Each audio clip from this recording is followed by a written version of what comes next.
Halo, baik, di video kali ini kita coba membahas ya mengenai implementasi algoritma KNN pada aplikasi Android. Jadi di sini saya akan coba membuat aplikasi berbasis Android ya dengan menggunakan bahasa Java di Android Studio ya untuk mengimplementasikan algoritma KNN. Nah, di sini sebagai contoh kita gunakan data dummy terlebih dahulu ya. Oke, pertama saya di sini membuat sebuah kelas ya dengan nama data model, di mana kelas data model ini digunakan sebagai kelas pemodelan dari struktur data yang akan kita olah ya sebagai penampung data training atau data latih. Untuk struktur datanya sendiri di sini saya buat nilai X, nilai Y, kategori dan jarak ya. Jadi nilai X dan Y ini sebagai nilai data trainingnya ya, termasuk kategori juga yang bertipe data string ya. Nanti kategorinya itu apakah good atau bad gitu ya. Nah, kemudian di sini saya buatkan data jarak yang bertipe double, di mana ini nanti untuk menampung jarak Euclidean distance-nya ya pada saat kita mengimplementasikan algoritma KNN-nya. Oke, di sini di kelas data model ya kita deklarasikan nilai X, Y, kategori dan jarak ya setiap variabelnya. Lalu seperti biasa di sini ada data model ininya ya, interface-nya. Kemudian di sini ada metode-metode untuk metode getter ya, metode getter untuk setiap variabel. Dan saya tambahkan metode set ya, ini untuk menyimpan data jarak yang nanti akan dihitung di kelas utama nanti ya, dihitung di sini. Ya, di sini ada set jarak, get kategori, get Y, get X ya. Lalu saya masuk ke, karena ini nanti bentuknya list ya, sehingga nanti saya untuk di XML-nya saya buatkan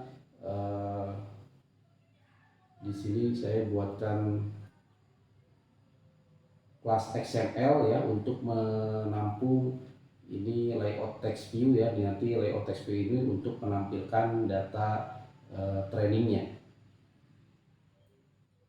Ya, ini seperti biasa saja ya, tampilannya sederhana ya. Kita hanya ingin menghasilkan aplikasi untuk mengimplementasikan algoritmanya ya. Jadi untuk tampilan UI UX-nya itu kita kesampingkan dulu.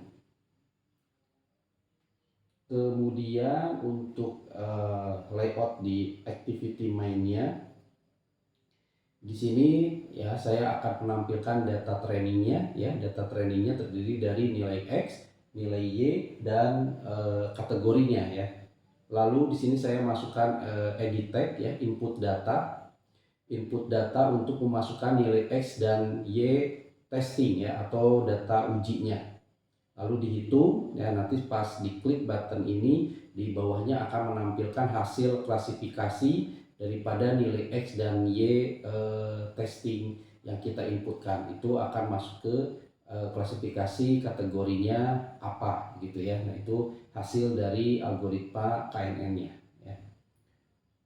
Oke, untuk kode XML-nya kita bikin recycle view ya untuk menampilkan list data trainingnya ya tadi. Jadi kita gunakan recycle view. Kemudian di sini ada edit text untuk menginputkan data nilai X dan Y untuk testing ya. Kemudian saya tambahkan button dan tambahkan text view biasa untuk menghasilkan untuk menampilkan hasil dari klasifikasi data ujinya ya, atau data testingnya. Oke, saya kira sederhana ya untuk tampilan XML-nya. Sekarang saya masuk ke kelas My Adapter dulu ya. Di sini di kelas My Adapter saya membuat kelas adapter untuk controlling dari list view-nya ya, atau tadi recycle view-nya. Ya, ini seperti biasa saja ya untuk menampilkan list data yang tadi di recycle view.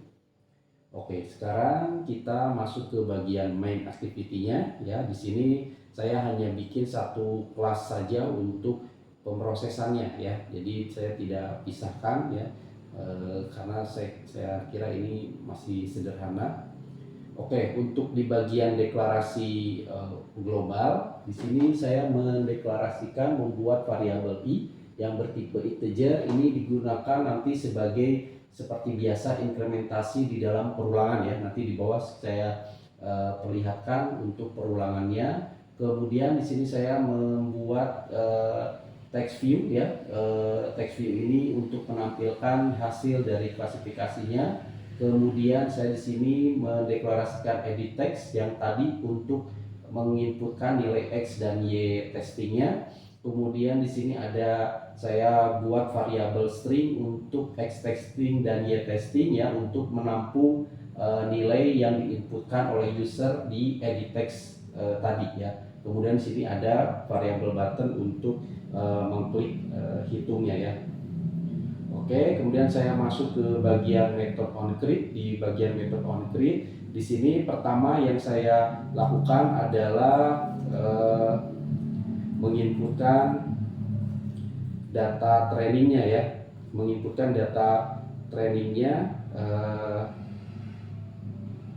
ke dalam list data yang tadi kita buat di data model ya. Jadi kita panggil dulu data model untuk dilakukan inisiasi ya. Ini di sini bikin objek data list ya yang bertipe array list. Lalu setiap ini data trainingnya kita inputkan ya. Sini data listnya, ini nilai x untuk nilai x pertama ya, ini y pertama, kategorinya B, jaraknya dibuat 0 terlebih dahulu semuanya ya, dibikin 0 dulu semuanya karena ini nanti akan diisi jaraknya pada saat perhitungan dengan Euclidean distance ya. Jadi di sini ada 1 2 3 4 5 6 data ya, 6 data training ya, data contoh atau data training. Sini saya masukkan. Kemudian di bagian bawahnya saya seperti biasa melakukan binding ya, atau mendeklarasikan setiap layout yang tadi dibuat ya, mulai dari recycle view, lalu text view ya, text view untuk menampilkan hasil, lalu edit text untuk menginputkan nilai x ya, kemudian edit text untuk menginputkan nilai y dan button ya. Di sini seperti biasa. Kemudian lakukan set layout manager ke dalam recycle view-nya ya, untuk menampilkan list data training yang tadi kita inputkan di atas sini ya. Nanti jadi tampilannya itu adalah menampilkan data list ini, data list trainingnya. Kemudian berikutnya, nah pada saat user menginputkan nilai X dan nilai Y testingnya, kemudian user mengklik button ya, mengklik button. Sekarang kita isikan event on click pada button tersebut ya. Di sini pertama yang saya lakukan adalah konversikan dulu ya. Ini dikonversikan untuk mengambil data input di edit text X dan di edit text Y. Oh, ini ada kesalahan ya, ini harusnya Y ya. Nah, ini untuk untuk mengambil inputan dari edit text nilai X, ini untuk edit text nilai Y ya. Lalu di sini kita menghitung nilai jarak Euclideannya ya. Jadi di sini untuk menghitung jarak Euclidean menggunakan perulangan for ya, for i yang tadi sudah dideklarasikan di atas. Lalu data listnya yang akan kita hitung jarak setiap Euclidean ya. Nah, di sini dihitung jarak setiap data di data listnya. Ini ya parameternya yaitu X ya, parameternya X, lalu X testingnya, kemudian nilai Y dan nilai Y testingnya. Nah di sini kita buat dulu metode Euclidean distance ya. Jadi di bawah saya sudah buatkan metode Euclidean distance di sini ya. Nah di sini sudah kita buatkan metode Euclidean distance dengan parameternya X1, X2, Y1 dan Y2 ya. Nah, ini isi perhitungan dari Euclidean distance ya, menghitung jarak antar titiknya dengan menggunakan formula MET ya. Delta X kali delta X ditambah delta Y dikali delta Y ya, dikuadratkan. Oke, itu metode dari Euclidean distance ya. Tinggal kita panggil saja di atas tadi masing-masing untuk menghitung masing-masing jarak antar titiknya ya. Euclidean distance, kemudian jangan lupa masukkan parameter-parameternya.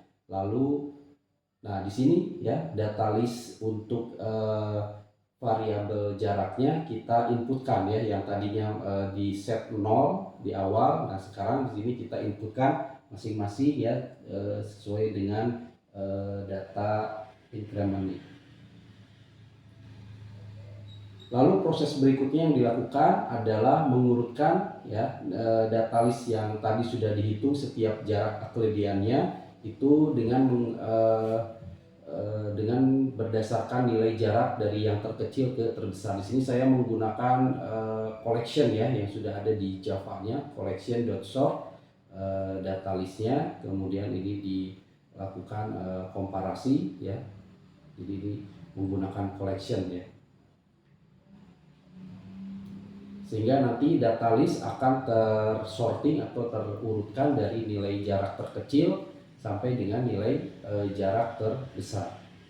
Lalu proses berikutnya, langkah berikutnya adalah mengambil 3 data terdekat berdasarkan nilai K-nya ya, karena ini algoritma KNN, jadi kita ambil berdasarkan nilai tetangga terdekatnya. Di sini contohnya diambil sebanyak 3 data ya, karena nilai K-nya itu 3 ya, jadi di sini diambil sebanyak 3 data. Ini bisa saja dibuatkan variabel ya untuk nilai K-nya, jadi nanti bisa diubah-ubah untuk nilai K-nya.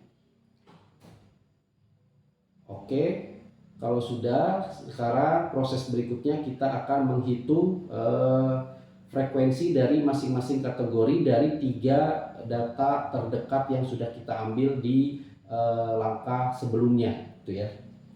Ini kan jadi kita mencari jumlah kategori yang paling banyak muncul di antara 3 data terdekat yang kita ambil sebelumnya ya, dengan menggunakan map ya. Lalu di sini deklarasikan objek frekuensi map ya, frekuensi map ini.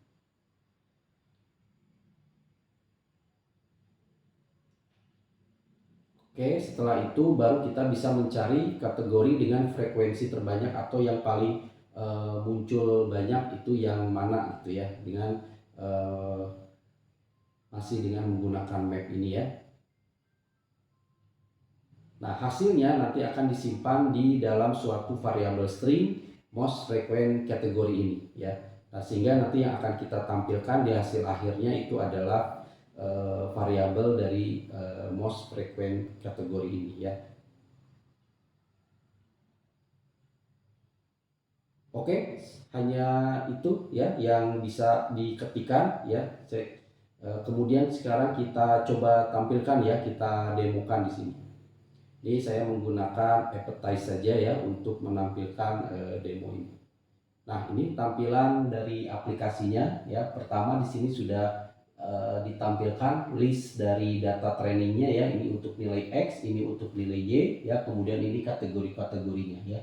Nilai X dan Y. Kemudian di bagian bawah di sini ada edit text untuk kita menginputkan contoh nilai X testing dan nilai Y testing ya. Misalkan saya masukkan di sini, kita coba nilai X testingnya 1, kemudian nilai Y testingnya 3 ya. Nah ini harusnya sama persis dengan data training yang ini ya 1,3, sehingga hasil klasifikasinya harusnya adalah good ya. Oke, kita klik itu, nah dapat hasilnya adalah good. Nah sekarang kita coba lagi gunakan data testing yang lain ya. Misalkan di sini 76 ya, kita tambahkan di sini misalkan 8, lalu di sininya kita masukkan angka 6 ya. Kita lihat hasil klasifikasinya kira-kira menjadi bad ya. Oke, saya kira ini sudah berhasil diimplementasikan ya algoritma KNN dengan menggunakan aplikasi Android ya di bahasa Java. Saya kira demikian untuk video kali ini ya. Terima kasih.